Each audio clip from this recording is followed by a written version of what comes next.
안녕하세요. 올드 스토리입니다.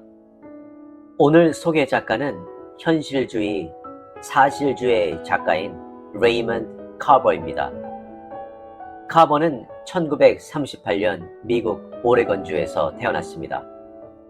작가의 특징은 뭐니 해도 마치 일기를 써나가듯이 하는 자연스럽고 매우 현실적인 일상의 스토리를 쓴다는 점입니다. 시부모와의 갈등, 자식 간의 갈등, 부부 간에 일어나는 일을 현실스럽게 또 자유스럽게 표현하는 방식이 그의 작품을 접하는 데 있어 부담스럽지 않은 것이 특징입니다. 오늘 소개 작품은 상자입니다. 이사를 자주 다니는 주인공의 어머니와 주인공 부부와의 일상을 그린 이야기입니다. 그럼 어떠한 이야기들이 펼쳐나갈지 편안한 마음으로 감상하세요.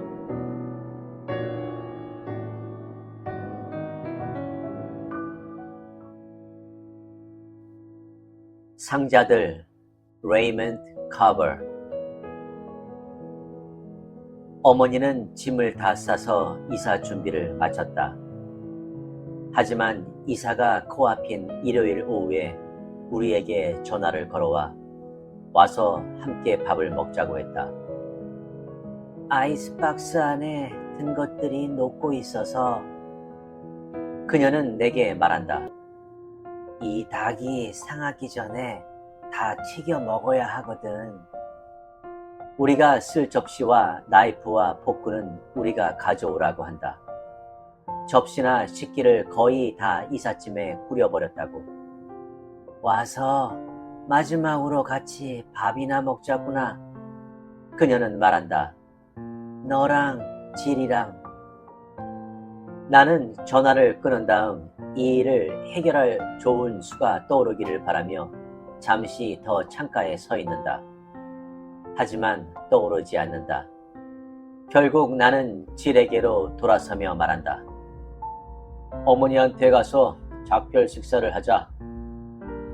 질은 탁자에 시어스 백화점 카탈로그를 펼쳐놓고 우리가 쓸 커튼을 찾고 있다.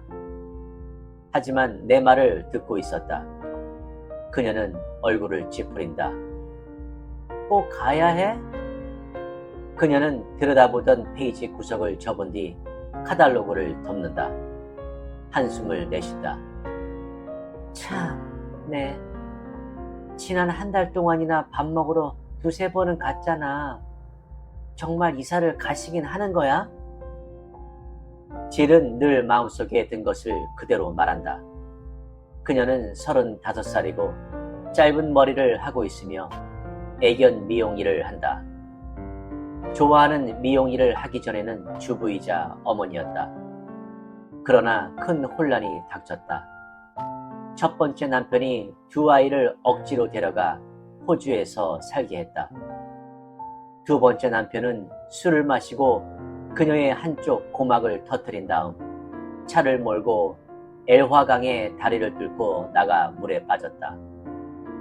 그는 손해보험은 물론 생명보험도 없었다. 질은 돌을 빌려서 장사를 지내야 했다. 그러고 나자 기막히게도 다시 수리비가 청구되었다. 게다가 그녀 자신의 치료비 청구서도 있었다. 지금은 그녀도 그때 이야기를 할 수 있다. 그녀는 회복되었다. 하지만 내 어머니에 대한 인내심은 바닥났다. 나도 인내심이 바닥났다. 하지만 내게는 달리 선택의 여지가 없다. 내일 모레면 가실 거야. 나는 말한다. 저기 질, 억지로 가지 않아도 돼. 같이 갈 거야 말 거야. 어느 쪽이든 나는 괜찮다고 말한다. 나는 그녀가 편두통이 있어서 못 왔다고 할 참이다. 어차피 거짓말을 처음 하는 것도 아니니까. 그럼 갈게. 그녀는 말한다. 그러고 곧 일어나 욕실로 들어간다. 항상 마음이 삐졌을 때 그녀가 곧잘 가는 곳이다. 우리는 지난 8월부터 함께 지냈는데 어머니는 그 무렵에 캘리포니아를 떠나 여기 롱뷰로 이사 오기로 했다. 질은 그 상황에서 나름대로 잘해보려고 애썼다. 하지만 우리가 같이 살면서 손발을 맞추려고 노력하던 그때 어머니가 이 도시로 온 것은 우리 둘 중 누구도 예상하지 못한 일이었다. 질은 첫 번째 남편의 어머니가 떠오른다고 했다. 집착이 정말 심했어. 질이 말했다. 무슨 말인지 알아? 숨이 막혀 죽을 것 같았다고. 어머니는 질을 불청객으로 여긴다고 할 수 있다. 그녀가 보기에 질은 아내가 나를 떠난 이래로 내 삶에 나타났다 사라진 일련의 여자들 중 하나에 불과하다. 즉 어머니 것이 되었을지도 모르는 내 애정과 관심, 어쩌면 얼마간의 돈까지 가로채가는 어떤 사람, 존중? 그런 건 없다. 내가 결혼하기 전 어머니가 아내를 창녀라고 불렀던 게 지금도 기억난다. 어떻게 잊어버리겠는가? 그리고 15년이 흘러 아내가 나를 떠나 다른 남자에게 갔을 때도 어머니는 그녀를 창녀라고 불렀다. 질과 어머니는 같이 있을 때는 친근하게 군다. 인사를 나눌 때 서로 포옹한다. 특가 상품 얘기도 한다. 하지만 질은 어머니와 함께 보내야 하는 시간을 꺼린다. 어머니가 진을 다 빼놓는다는 것이다. 그녀는 어머니가 모든 일, 모든 사람에 대해 부정적이니 그 나이대에 다른 사람들이 그러듯이 감정의 배출구를 찾아야 한다고 말한다. 코반을 뜨개질을 하던, 노인센터에서 카드 놀이를 하던, 아니면 교회에 다니던 뭐든 적당한 것을 찾아야 우리를 가만 내버려 둘 거라고. 하지만 어머니에겐 자기만의 해법이 있었다. 그녀는 캘리포니아로 돌아가겠다고 선언했다. 이 도시의 모든 것, 모든 사람이 진절머리가 난다면서 세상에 이런 동네가 또 있을까? 어머니는 이 동네를 다 주고 그런 것 6개를 더 얹어준다고 해도 여기서는 더 살지 않겠다고 했다. 이사하기로 마음먹고 하루 이틀 만에 어머니는 상자에 짐을 다 꾸렸다. 그게 지난 1월이었다. 아니면 2월이었을 것이다. 어쨌든 지난 겨울에 언제였다.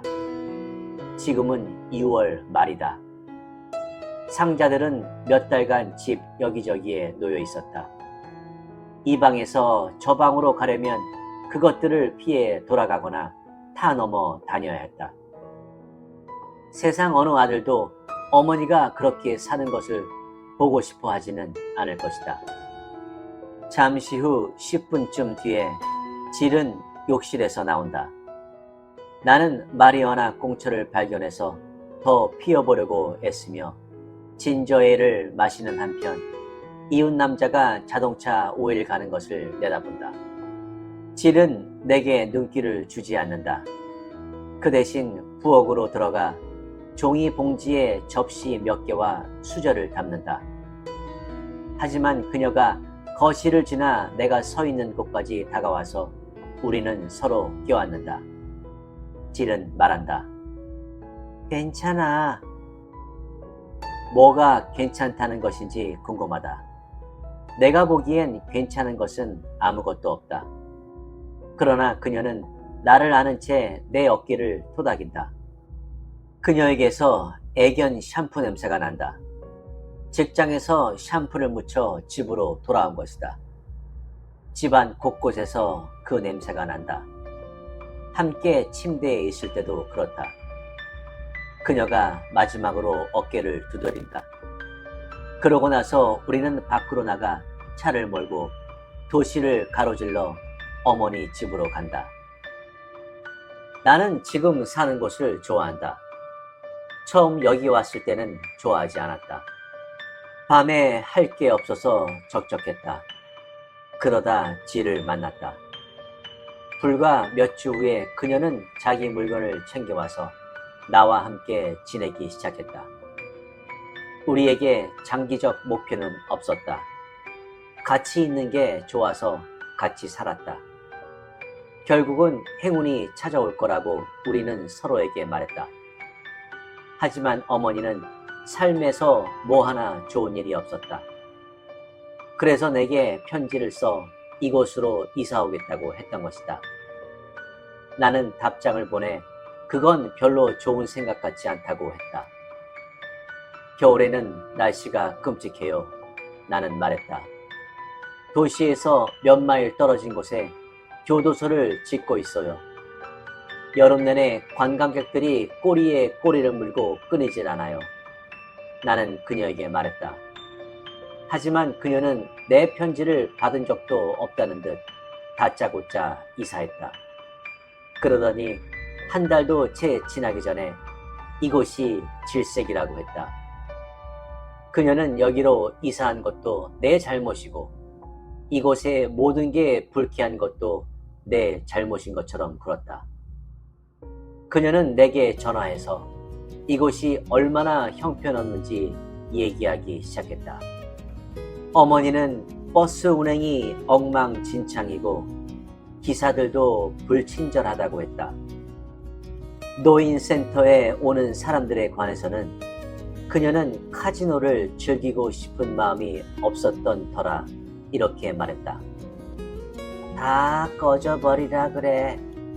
그놈의 카드 게임들도 다 가지고. 슈퍼마켓 점원들은 못됐고 주유소 놈들은 그녀 또는 그녀의 차에 신경도 안 썼다. 그녀는 집주인 레리 헤들록에 대해서도 생각을 붙였다. 그녀는 그를 레리 왕이라고 불렀다. 그 사람은 새 받아먹을 판잣집 몇 채랑 돈 몇 푼 있다고 자기가 이 세상에서 제일 잘난 줄 알아. 애초에 만나지도 않았더라면 좋았을 텐데. 어머니가 처음 이곳에 도착한 8월에는 날씨가 너무 덥더니 9월에는 비가 내리기 시작했다. 몇 주간 거의 날마다 비가 내렸다. 10월에는 날이 추워졌다. 11월과 12월에는 눈이 내렸다. 하지만 그 한참 전부터 그녀는 이 지역과 사람들에 대해 험담을 시작했다. 더는 참고 들을 수 없을 만큼 험담이 심해져서 결국 나는 그녀에게 그렇게 말했다. 그녀는 울음을 터뜨렸다.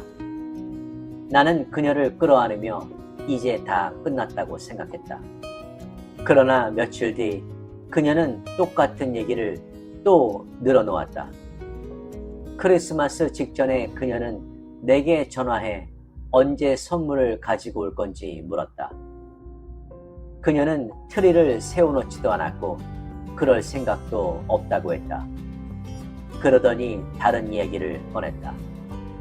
만약 날씨가 나아지지 않으면 스스로 목숨을 끊겠다는 것이었다. 어머니, 말도 안 되는 소리 마세요. 나는 말했다. 그녀는 말했다. 진심이야. 관에 들어가기 전에는 여길 2번 다시 보고 싶지는 않아. 나는 이 빌어먹을 동네가 지긋지긋해. 어쩌자고 이리로 이사를 왔을까? 그냥 죽어서 다 끝내버렸으면 좋겠다. 나는 수화기를 꽉 잡은 채 전봇대에 높이 매달려 전선에다 뭘 하고 있는 남자를 내다보던 것이 기억난다. 눈이 그의 머리 주위를 빙빙 돌아내렸다. 지켜보고 있자니 그는 몸을 내밀어 오로지 안전띠에만 의지하고 있었다. 만약 떨어지면 어떻게 될까 하는 생각이 들었다. 나는 어머니에게 이제 무슨 말을 해야 할지 알 수 없었다. 무슨 말이든 해야 했다. 그러나 내 마음속에는 적절하지 못한 감정, 아들로서 차마 인정할 수 없는 생각이 가득했다. 제가 있잖아요. 어머니, 나는 말했다. 제가 어떻게 하면 도움이 되겠어요? 네가 할 일이 뭐 있겠니? 그녀는 말했다. 뭘 하려고 했다면 진작 했어야지. 이제는 너무 늦었어. 나도 여기 정을 붙이고 싶었어. 여기 오면 함께 나들이도 다니고 드라이브도 할 줄 알았어. 하지만 아무것도 한 적이 없지. 넌 늘 바쁘기만 하지. 너도 질도 일하러 다닌다고 맨날 집에 없잖아. 어쩌다 집에 있어도 종일 전화기를 내려놓고. 아무튼 나는 한 번도 너를 못 봤어. 그렇지 않아요, 어머니. 나는 말했다. 실제로도 그렇지 않았다. 하지만 그녀는 마치 내 말을 듣지 못한 듯 말을 이어갔다. 어쩌면 정말 듣지 못한 것일지도 모른다. 그뿐이니? 그녀는 말했다. 날씨 때문에 죽을 지경이야. 지랄맞게 춥다고. 국국이 따로 없다고 왜 말을 안 해줬니? 미리 말했으면 절대 이리로 안 왔을 텐데.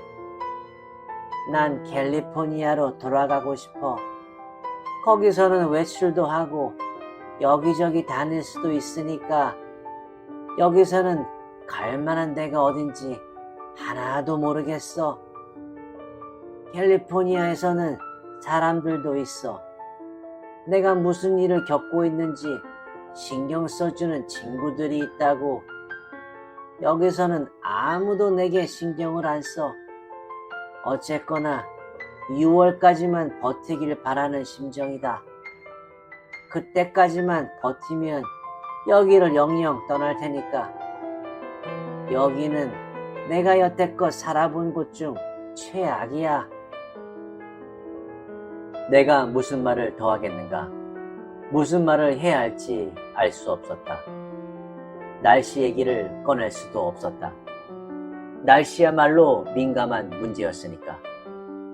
우리는 인사를 나누고 전화를 끊었다. 다른 사람들은 여름에 휴가를 가지만 어머니는 이사를 한다. 어머니는 몇 년 전 아버지가 직장을 잃은 다음부터 이사를 다니기 시작했다. 그 일이 일어났을 때, 그러니까 아버지가 해고되었을 때, 그들은 마치 해야 할 일을 한다는 듯 집을 팔고 살기에 더 나을 것 같은 곳을 찾아다녔다. 하지만 그곳에서도 상황은 별로 나아지지 않았다. 그들은 다시 이사했다. 그 다음에도 거듭 이사했다. 그들은 새 집, 아파트, 이동주택, 하다못해 모텔까지 전전했다. 그들은 점점 짐을 줄여가며 계속해서 이사했다. 두어 번은 내가 살던 도시로 온 적이 있다. 아내와 내가 사는 집으로 들어와 한동안 머물다가 다시 떠났다. 일정한 패턴이 없다는 점만 빼면 그들은 마치 철새 같았다. 몇 년을 그렇게 이곳저곳 옮겨 다녔는데 때로는 더 푸르른 목초지를 찾아 해외로 떠나기도 했다. 그러다 아버지가 세상을 떠났다. 나는 이제 어머니도 이사를 멈추고 한 곳에 정착하리라고 생각했다. 하지만 아니었다. 어머니는 이사를 계속했다. 한 번은 어머니에게 정신과 상담을 권한 적도 있었다. 돈은 내가 내겠다는 말도 했다. 그러나 어머니는 내 말을 들으려 하지 않았다. 그 대신 짐을 싸서 다른 곳으로 떠나버렸다. 당시 나를 둘러싼 상황이 그렇게 절망적이지 않았더라면 나도 정신과를 운운하지는 않았을 것이다. 어머니는 언제나 짐을 싸던 중 아니면 푸는 중이었다. 때로는 한 해에 두세 번씩도 이사했다. 떠날 때면 살던 곳에 대해서는 독서를 퍼붓고 앞으로 살 곳에 대해서는 낙관적으로 이야기했다.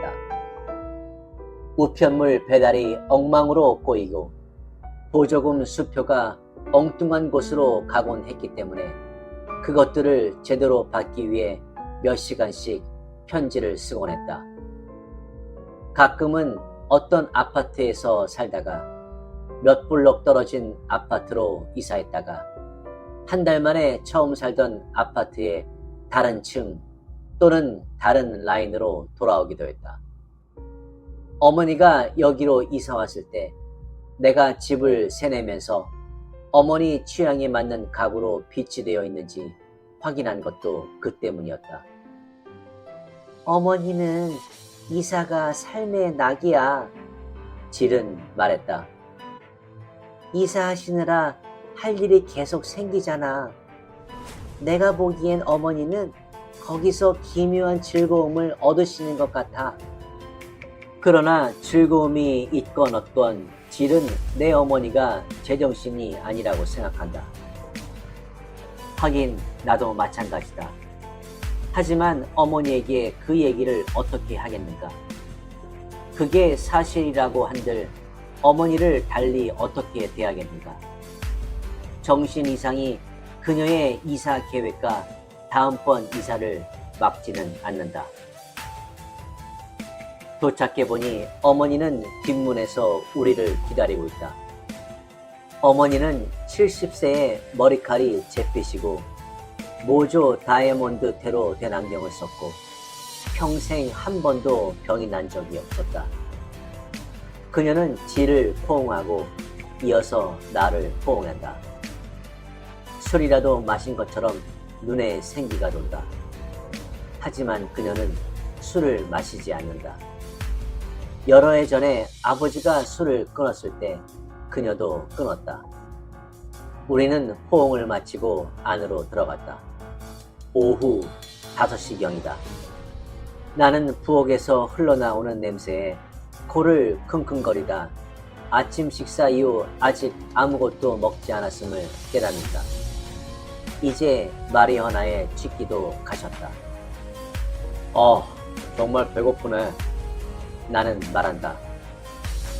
좋은 냄새가 나는데? 질이 말한다. 맛이 괜찮아야 할 텐데. 어머니가 말한다. 닭이 다 익었으려나? 그녀는 프라이팬 뚜껑을 들어 올린 뒤 닭 가슴께에 포크를 찔러 넣는다. 내가 절대 용납 못하는 게 하나 있다면 그건 바로 덜 익은 닭고기야. 이건 다 익은 것 같다.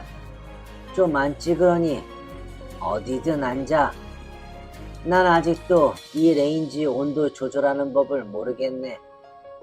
온도가 너무 빨리 높아지는데 전기 레인지는 싫어해서 써본 적도 없고 거기 의자에 있는 잡동사니는 다른 데로 치우렴. 내가 빌어먹을 집시처럼 이렇게 산단다. 그렇지만 이것도 이제 곧 끝나겠지. 어머니는 내가 재떨이를 찾느라 두리번거리는 것을 본다. 뒤에 있어. 그녀가 말한다. 창턱 뒤에. 앉기 전에 우리한테 거기 펩시 콜라 좀 따라줄래? 여기 이 종이컵을 써야겠다. 유리잔을 좀 가져오라고 미리 얘기할걸. 콜라는 시원하니? 얼음이 하나도 없는데 이 아이스박스에는 뭘 넣어놔도 시원하게 보관이 안 돼. 아무짝에도 쓸데가 없어. 아이스크림을 넣으면 수프가 된다니까.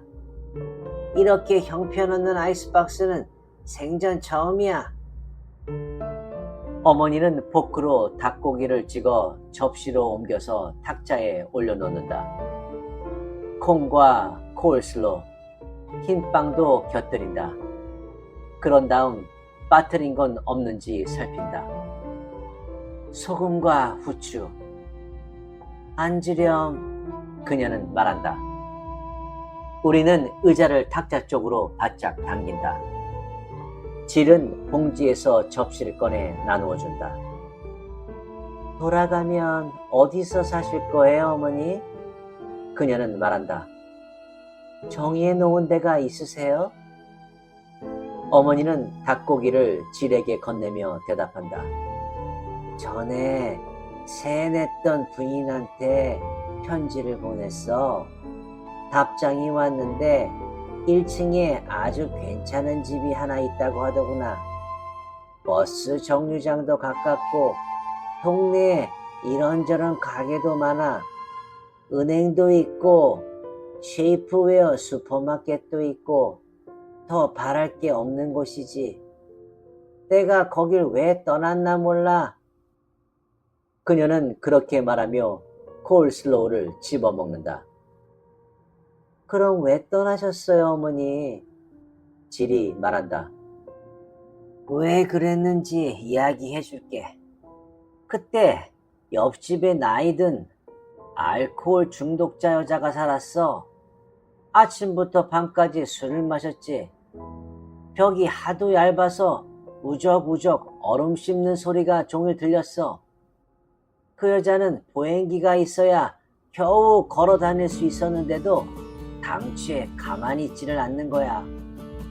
아침부터 밤까지 보행기 바퀴가 바닥을 긁는 끼익끼익 소리가 들렸어. 그 소리랑 아이스박스 문 닫는 소리가. 어머니는 당시 짜증스러웠던 일들을 떠올리며 고개를 젓는다. 그 집에서 나올 수밖에 없었어. 온종일 끼익끼익이었다니까. 도저히 견딜 수가 없었어. 그렇게는 살 수가 없었지. 이번에는 알코올 중독자 옆집은 싫다고 관리인한테 얘기했어. 그리고 2층에 사는 것도 싫어. 2층은 주차장을 향하고 있거든. 내다볼 게 아무것도 없어. 그녀는 질이 무슨 말이든 하기를 기다린다. 하지만 질은 어머니의 말에 대해 아무런 대꾸도 하지 않는다. 어머니는 내 쪽을 본다. 늑대처럼 개걸스럽게 먹느라 나 또한 말이 없다. 어찌됐든 간에 그 문제에 관해서는 더 할 말도 없다. 나는 음식을 씹으며 냉장고에 기대어 쌓아놓은 상자들을 본다. 그리고 콜슬로우를 좀 더 집어먹는다. 나는 이내 식사를 마치고 의자를 뒤로 민다. 레리 헤들록이 집 뒤편 내 차 옆에 픽업 트럭을 대고 잔디깎기를 꺼낸다. 나는 탁자 뒤편에서 창문을 통해 그를 내려다본다. 그는 우리 쪽을 보지 않는다. 저 사람이 왜 온 거지? 어머니가 먹는 것을 멈추고 말한다. 잔디를 깎으려는 것 같아요, 어머니. 내가 말한다. 깎을 필요도 없는데. 어머니가 말한다. 지난주에 깎았어. 깎을 게 뭐 있다고. 새로 새들 사람을 위해서 깎는 거겠죠, 어머니. 질이 말한다. 누가 됐든 가네요. 어머니는 그 말을 수긍하고 다시 음식을 먹는다. 레리 헤들록은 기계에 시동을 걸어 잔디를 깎기 시작한다. 나는 그를 조금 안다. 그는 세입자가 내 어머니라는 이야기를 듣더니 월세를 $25 깎아주었다. 그는 호라비이다. 60대 중반이고 덩치가 매우 크다. 침울해 보이지만 유머 감각이 좋은 남자다. 팔은 흰 털로 덮여 있고 모자 밑으로도 흰 머리가 삐져나와 있다. 잡지에 실린 농부 사파처럼 보인다. 하지만 그는 농부가 아니다. 건설 현장 인부로 일하다가 돈을 좀 모아서 은퇴했다. 처음 한동안 나는 어머니가 그와 몇 번 식사라도 함께 하다 보면 친구로 지내게 될지도 모른다고 상상하기도 했다. 왕이 납셨네. 어머니는 말한다. 레리 왕. 세상 모든 사람이 저희만큼 많은 돈을 가지고 큰 집에 살면서 다른 사람들한테 비싼 집세를 물릴 수 있는 건 아니지. 여길 뜬 다음에는 저 늙고 천박한 얼굴을 다신 안 봤으면 좋겠다. 닭고기 남은 거 마저 먹어라. 그녀는 내게 말한다. 하지만 나는 고개를 젓고 담배에 불을 붙인다. 레리는 잔대깎기를 매며 창가로 지나간다. 조금만 더 있으면 더 안 보셔도 되겠네요. 질이 말한다. 그래서 정말 다행이지 뭐니. 내가 아는데 저희는 내 보증금 안 돌려줄 거야. 그걸 어떻게 아세요, 어머니? 내가 말했다. 딱 보면 알아. 어머니가 말한다. 전에도 저런 사람들 상대해 봤거든. 저런 사람들은 가질 수 있는 건 뭐든 가지려 들어. 질이 말한다. 이제 머지않아 저 사람들이랑은 상종할 일이 없으실 거예요. 그럼 정말 좋겠구나. 하지만 저 사람이랑 비슷한 또 다른 사람이 나타나겠죠. 질이 말한다. 얘야, 그건 생각하기도 정말 싫구나. 어머니가 말한다. 질이 탁자를 치우는 동안 어머니는 커피를 끓인다. 나는 컵을 헹구어 커피를 따른다. 우리는 컵을 들고 자질구레한 장신구들이 담긴 상자 옆을 돌아 거실로 온다. 레리 헤드록은 집 측면에 있다. 집 앞 도로에서는 차들이 서행하고 나무 너머로 해가 지기 시작한다. 잔디깎기 소리가 요란하다. 까마귀 몇 마리가 전화선을 떠나 새로 깎은 앞마당 잔디 위로 내려앉는다. 네가 보고 싶을 거야. 어머니가 말한다. 너도 보고 싶을 거야, 질. 너희 둘 다 보고 싶을 거야. 질은 커피를 홀짝이며 고개를 끄덕인다. 무사히 돌아가셔서 그리던 장소를 꼭 찾으시기 바라요, 어머니. 내가 자리를 잡고 나면 이번이 마지막 이사이니까 너희도 놀러 오렴. 어머니는 말한다. 어머니는 나를 보며 확답을 기다린다. 그럴게요, 어머니. 내가 말한다. 하지만 말을 하면서도 그게 진심이 아님을 안다. 내 인생은 캘리포니아에서 무너졌다. 내가 그곳으로 돌아가는 일은 없을 것이다. 여기서 더 행복하게 지냈었으면 좋았을 거예요. 질이 말한다. 좀 더 참고 견디거나 하면서요. 그거 아세요? 어머니 아들은 어머니 걱정으로 병이 날 지경이에요. 질, 내가 말한다. 그러나 질은 고개를 살짝 젓고 말을 잇는다. 어떤 때는 이 사람이 잠을 못 이뤄요, 어머니. 또 어떤 때는 밤중에 깨서 잠을 못 자겠어. 어머니 생각이 계속 나. 라고 해요. 그녀는 나를 돌아보며 말을 잇는다. 자, 이제 다 말해버렸네. 하지만 나는 이 문제가 계속 마음에 걸렸어요. 내 심정은 어떨 것 같니? 어머니가 말한다. 내 나이대의 다른 여자들은 흔히들 행복하게 지내. 왜 나는 다른 여자들처럼 되면 안 되니? 내가 바라는 거라곤 행복하게 지낼 동네와 집이 전부야. 그게 죄는 아니잖니? 아니면 좋겠구나. 내가 인생에 너무 많은 것을 바라는 게 아니면 좋겠어.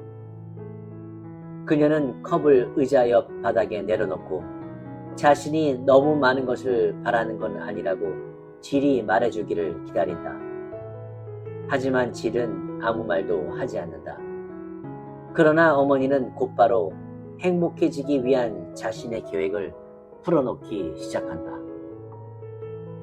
잠시 후 질은 시선을 컵으로 떨구더니 커피를 좀 더 마신다. 더는 어머니 얘기를 듣지 않는 것이다. 그러거나 말거나 어머니는 얘기를 계속한다. 까마귀들은 앞마당에서 잔디를 헤치며 나아간다.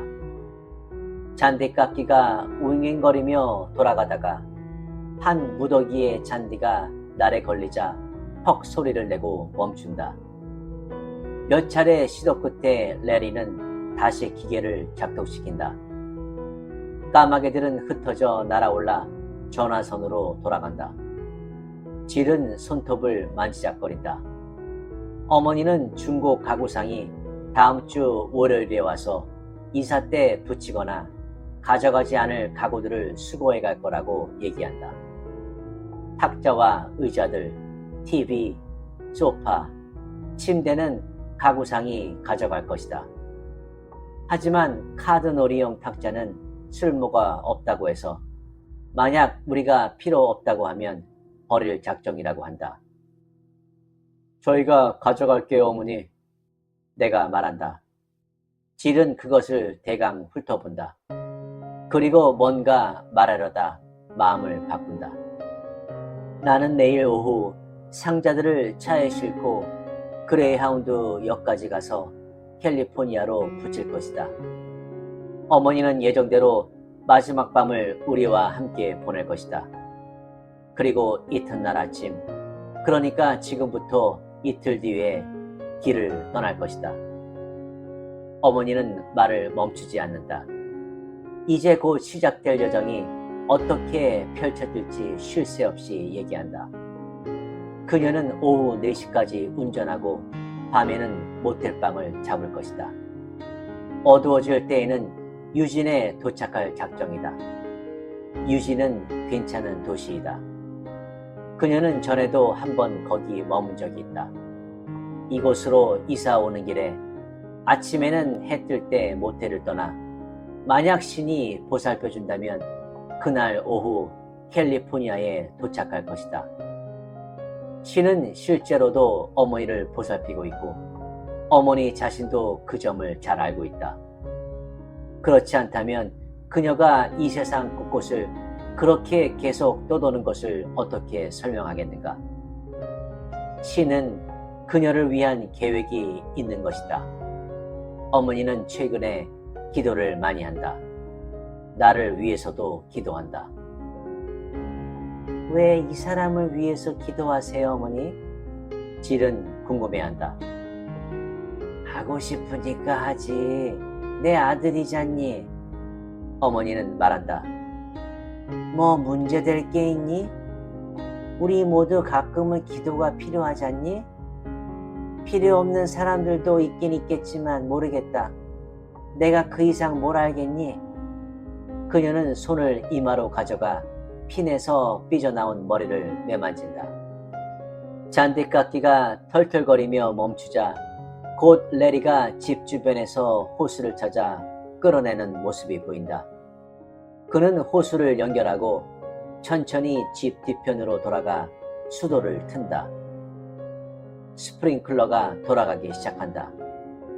어머니는 이 집에 사는 동안 레리가 자신을 부당하게 대한다고 느꼈던 일들을 늘어놓기 시작한다. 하지만 나도 이제는 어머니의 말을 듣지 않는다.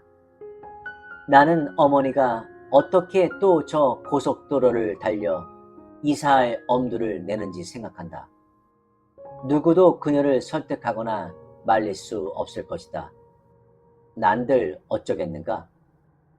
어머니를 묶어놓을 수도 없고 결국은 그렇게 될지 모른다 해도 당장 요양시설 같은 데 들어가게 할 수도 없다.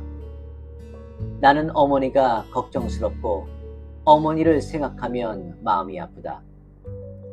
그녀는 내게 남은 유일한 혈육이다. 그녀가 이곳을 좋아하지 않고 떠나고 싶어 해서 안타깝다. 하지만 내가 캘리포니아로 돌아가는 일은 없을 것이다. 그 점이 분명해지자 다른 것 한 가지도 분명해진다. 이번에 어머니가 떠나고 나면 아마 다시는 그녀를 만나러 가는 일이 없으리라는 것이다.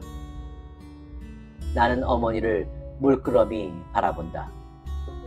어머니는 말을 멈춘다. 질이 고개를 든다. 두 사람 다 나를 쳐다본다. 왜 그러니? 어머니가 말한다. 무슨 일이야? 질이 말한다. 나는 몸을 앞으로 숙이며 양손으로 얼굴을 감싼다. 잠시 그렇게 앉아 있자니 괜히 바보 같은 짓을 했구나 싶다. 하지만 나도 어쩔 수가 없다. 내게 이 생명을 준 여자와 불과 1년 전부터 나와 사귀고 있는 여자. 그들은 함께 큰 소리로 물으며 자리에서 일어나 내가 바보처럼 손으로 머리를 감싸 안은 채 있는 것으로 다가온다. 나는 눈을 뜨지 않는다. 스프링클러 물줄기가 잔디를 때리는 소리에 귀를 기울인다. 왜 그래? 무슨 일이야? 그들은 말한다. 아니야, 괜찮아. 나는 말한다. 그리고 곧 괜찮아진다. 나는 눈을 뜨고 고개를 든다. 담배에 손을 뻗는다. 제 얘기가 무슨 뜻인지 아시겠죠? 질은 말한다. 어머니는 저 사람을 미치게 하고 있어요. 저 사람은 어머니 걱정 때문에 미쳐가고 있다고요. 그녀는 내 의자 한쪽 옆에 있고 어머니는 그 맞은편에 있다. 그들은 당장이라도 나를 둘로 찢어버릴 것 같다. 아무한테도 짐이 안 되게 차라리 죽었으면 좋겠구나. 어머니는 나직히 말했다. 그러니 나 좀 도와다오, 해나. 이렇게는 더 못 살겠다. 커피나 좀 더 마시는 게 어때요, 어머니? 나는 말한다. 뉴스도 봐야 할지 모르니까요. 그러고 나서 질이랑 저는 집으로 돌아가는 게 좋겠어요. 이틀 뒤 이른 아침에 나는 어머니에게 마지막일지도 모르는 작별 인사를 건넨다.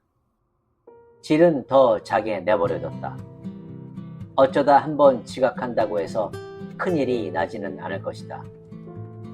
개들은 목욕이나 털 손질 같은 것이 좀 늦어지더라도 기다릴 수 있을 테니. 어머니는 내 팔을 잡은 채 계단을 내려와 진입로에 세우던 자동차로 간다. 내가 차문을 연다. 그녀는 흰 바지에 흰 블라우스를 입고 흰 샌들을 신었다. 머리는 뒤로 당겨 스카프로 묶였다. 그것 역시 흰색이다. 날씨가 좋으려는지 하늘이 맑고 벌써 푸른빛을 띠고 있다. 차 앞좌석에 지도와 커피가 든 보온병이 보인다. 어머니는 불과 몇 분 전에 직접 가지고 나온 그것들을 마치 처음 보는 물건처럼 바라본다. 그녀는 내 쪽으로 돌아서며 말한다. 우리 아들, 한 번 더 안아보자. 내 목 좀 안아보자. 이제 오랫동안 너를 못 볼 테니.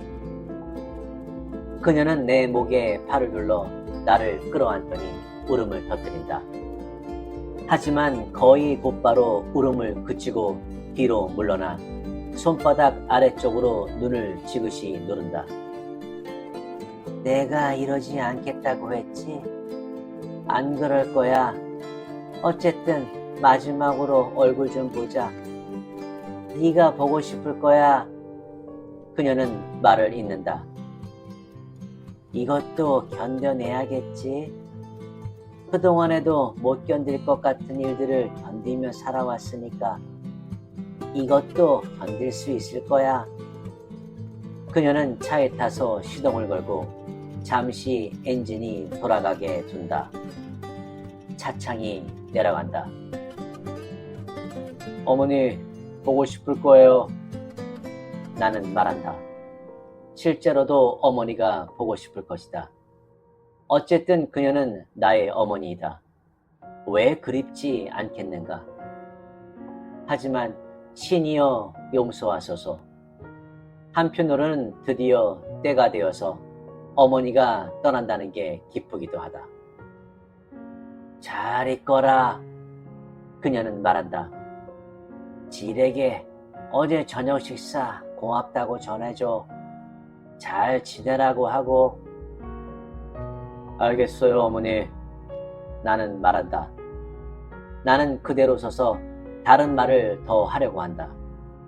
하지만 떠오르는 말이 없다. 우리는 마주보며 미소를 지으며 서로를 안심시키려 애쓴다. 그때 어머니의 눈에 뭔가가 떠오른다. 나는 그녀가 고속도로를 그날 얼마나 멀리까지 차를 몰고 가야 하는지를 생각하고 있다고 여긴다. 그녀는 내게서 눈을 떼 길을 내려다본다. 그러더니 차창을 올리고 차에 기어를 넣고 교차로까지 간 다음 멈춰서서 신호가 바뀌기를 기다린다. 그녀의 차가 다른 차량 속으로 섞여들어 고속도로 방향으로 가는 것을 보고 나서 나는 집으로 돌아와 커피를 마신다. 잠시 슬픔을 느끼지만 이윽고 그 슬픔이 사라지고 나는 다른 일을 생각하기 시작한다. 며칠 뒤 어머니는 내게 전화를 걸어 새 집에 자리를 잡았다고 이야기한다. 어머니는 이사 후 늘 그렇듯이 새 집을 단장하느라 바쁘시다. 화창한 캘리포니아로 돌아와서 잘 지낸다는 소식을 들으면 나도 마음이 놓일 것이라고 그녀는 말한다. 하지만 그곳 공기에는 문제가 좀 있다고 한다. 아마도 꽃가루인 것 같은데 그것 때문에 재채기가 많이 난다고. 그리고 전보다 차가 더 많이 다닌다. 어머니가 기억하기로는 그 동네에 차가 그리 많지 않았는데 물론 다들 여전히 미친 사람처럼 차를 몬다. 캘리포니아 사람들 운전이 그렇지 놀랄 일도 아니야. 1년 중 이맘때는 무척 더운데 아파트의 에어컨이 제대로 작동하지 않는 것 같다고 한다. 나는 관리인에게 이야기해보라고 한다. 그 여자는 필요할 때는 꼭 없어. 어머니는 캘리포니아로 돌아온 것이 실수가 아니기를 바란다고 한다. 그녀는 말을 멈추고 내 대답을 기다린다. 나는 귀에 수화기를 붙인 채 창가에 서서 시가지의 불빛, 근처 집들의 불빛을 바라본다. 질은 탁자에 펼쳐놓은 카탈로그를 들여다보며 통화를 듣고 있다. 듣고 있니? 어머니가 말한다. 뭐라고 말 좀 해보렴. 어째서인지 모르지만 그때 문득 아버지가 어머니를 다정하게 부를 때, 그러니까 술에 취하지 않았을 때 이따금 사용하던 애칭이 떠올랐다. 오래전 내가 어린애였을 적의 일이지만 그 말을 들을 때면 나는 언제나 미래에 대한 불안이 엷어지며 희망이 차오르는 기분을 느꼈다. 당신이라고 아버지는 말했다. 아버지는 가끔 어머니를 당신이라고 불렀다. 듣기 좋은 말이다. 아버지는 이렇게 얘기하곤 했다. 당신, 가게에 갈 거면 나 담배 좀 사다 줄래요? 혹은 당신, 감기는 좀 나아졌어요? 당신, 내 커피컵 어디 있는지 봤어요? 그 다음 할 말을 생각하기도 전에 그 말이 내 입에서 흘러나온다. 당신.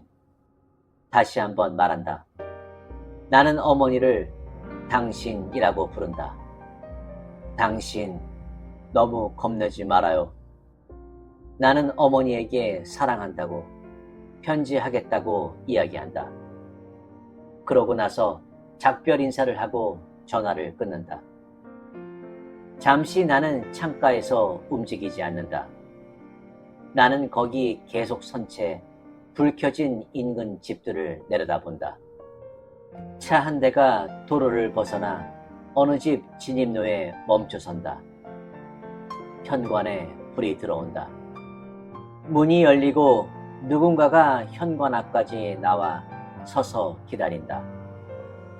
질은 카탈로그의 페이지를 넘기다가 멈춘다. 이게 우리가 찾던 거네. 그녀는 말한다. 이게 내가 생각하던 거에 더 가까운데 이것 좀 볼래? 하지만 나는 보지 않는다. 커튼은 아무래도 상관없다. 자기, 거기서 뭘 보고 있어요? 질이 말한다. 나한테도 얘기해줘. 얘기할 게 뭐 있을까? 저쪽 집 사람들은 잠시 포옹하다가 함께 안으로 들어간다. 불을 켜놓은 채 자리를 뜬다. 이윽고 그들은 그것을 떠올렸고 불은 꺼진다.